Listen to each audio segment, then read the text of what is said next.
En todo caso, ¿cree que se resuelve la crisis en Machu Picchu y, digamos, el manejo, como ustedes han señalado, irresponsable de la limitación de intangibilidad de las líneas de Nazca con la salida del ministro Fabricio Valencia, el ministro de Cultura? Hay costos políticos que uno asume.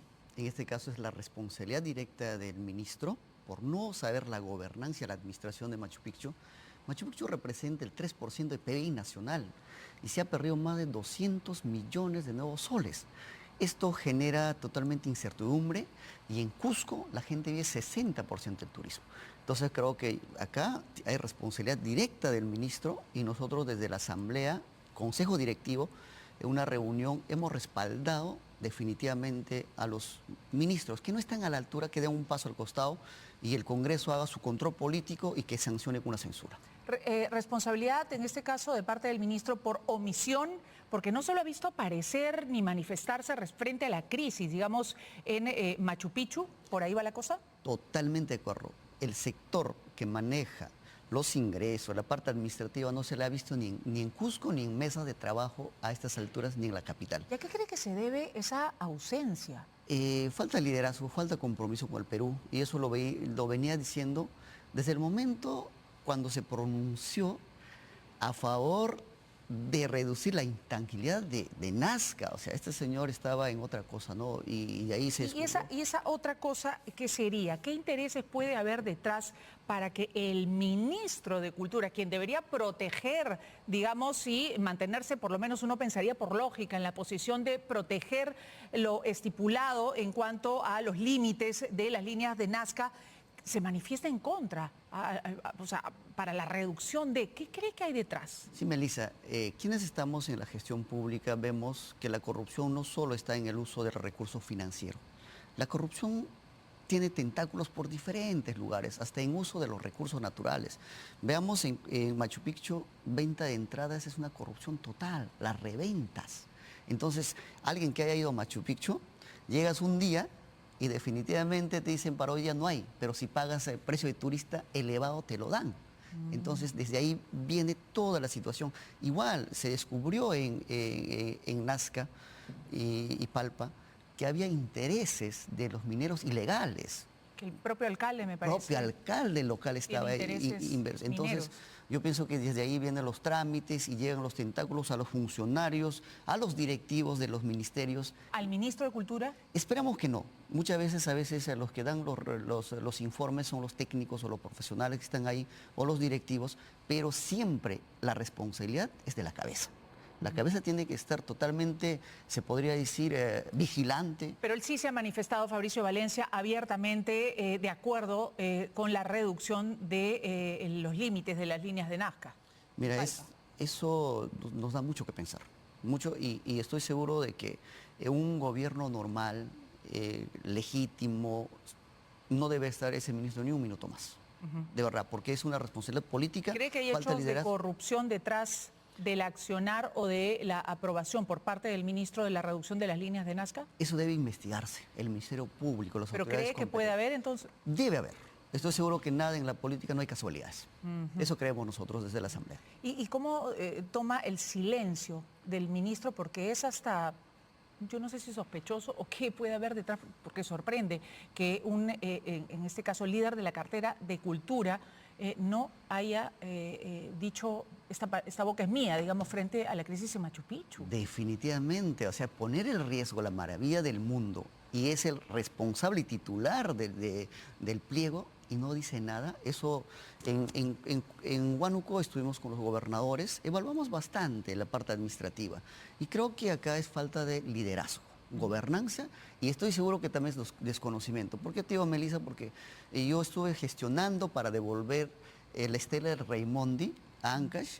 En una reunión le pregunté, ministro, estamos gestionando con una empresa privada para devolver nuestra estela Raimondi que tiene, y creo que no sabía ni qué era estela de Raimondi. Con eso, ¿dónde está la estela de Raimondi? Acá en Lima, está en Pueblo, en el museo. Entonces, de Cultura Chavín, nosotros ya tenemos la infraestructura en Chavín para devolverlo. Estuvimos haciendo trámite con la gestión anterior, pero este ministro llegó y prácticamente lo truncó todo. Y eso dice mucho de su accionar, de su liderazgo y su capacidad, ¿no?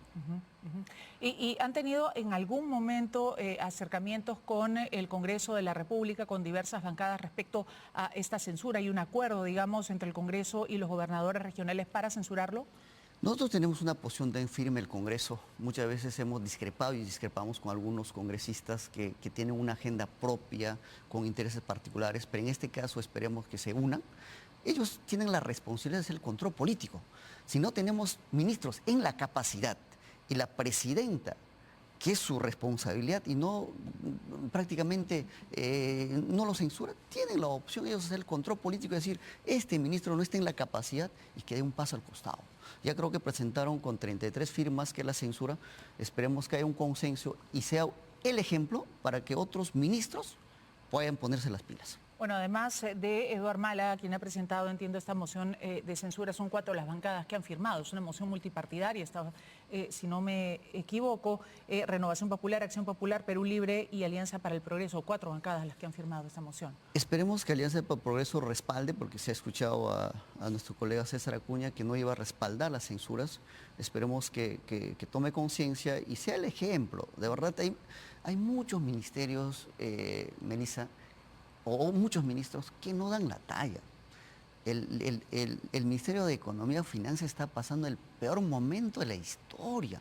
Se ha politizado, la caja fiscal se está poniendo en riesgo. Todo lo que dice el Congreso con iniciativa de gasto, con este luz verde que le da el Tribunal Constitucional, está comprometiendo la caja fiscal totalmente, y eso lo han dicho los especialistas. Hay un manejo irresponsable de la caja fiscal, tanto en el Ministerio de Economía como en el Congreso de la República, que ahora sí tiene capacidad de gasto. Eso no sucede en ningún otro país, que el Congreso, que el Legislativo tenga capacidad de iniciativa de gasto. Claro. Se han triplicado en gasto corriente presupuesto para el Congreso. Están pagando el gasto corriente infinitamente. De todo el presupuesto nacional del 2020-26, el 70% es gasto corriente, 20% es gasto de inversión capital y 10% es la deuda. Este 20% que genera la riqueza, que cierra las brechas, es mínimo. Y va a llegar un momento que el gasto corriente va a reventar y la caja fiscal disminuye.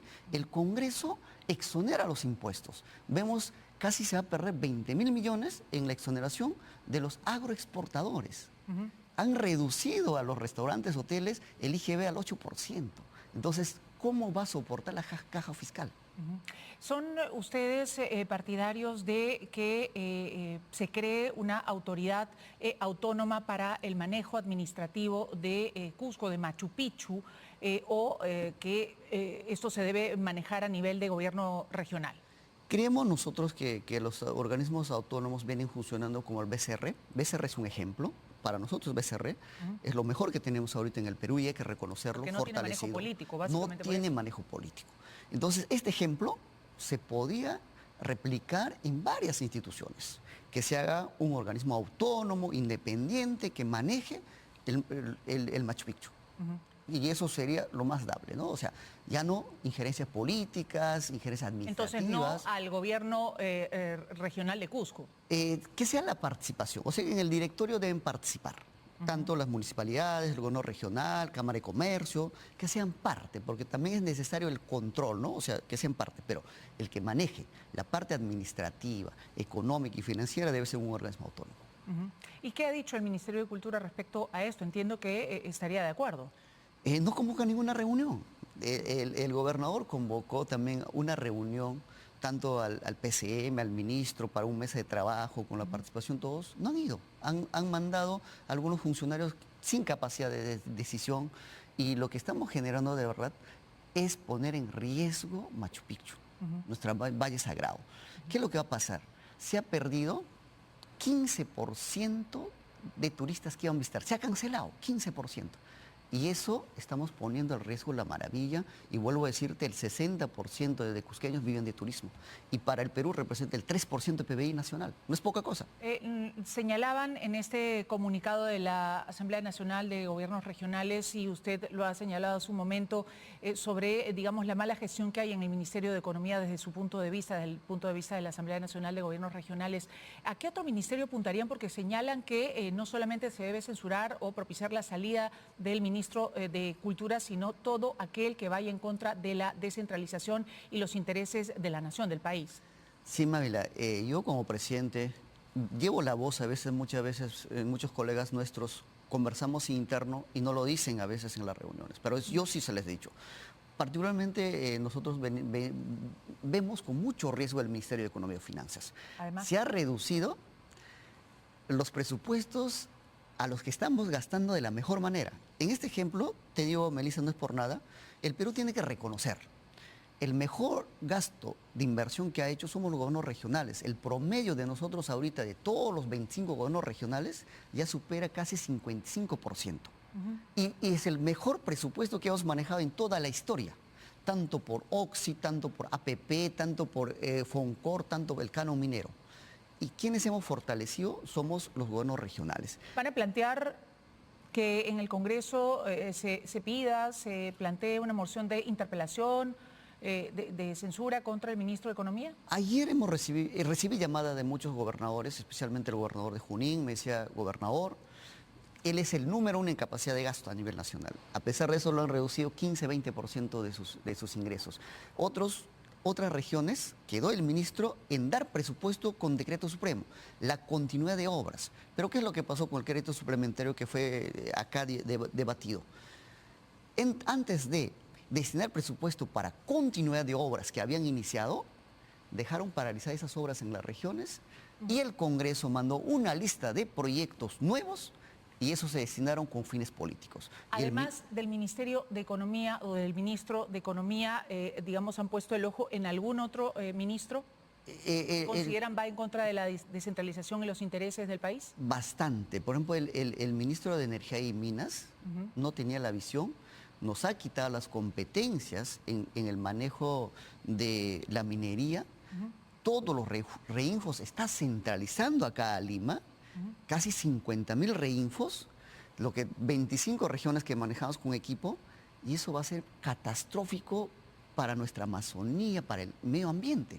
¿Te imaginas de acá, de la capital, intentar formalizar más de 50.000 reinfos? Nosotros que somos 25 regiones potentes, con parte administrativa, que trabajamos de la mano con todas las instituciones, Ministerio Público, todos ellos, no podemos, y centralizarlo acá, de verdad para nosotros es favorecer a la minería ilegal e informal. Muy bien, muchas gracias.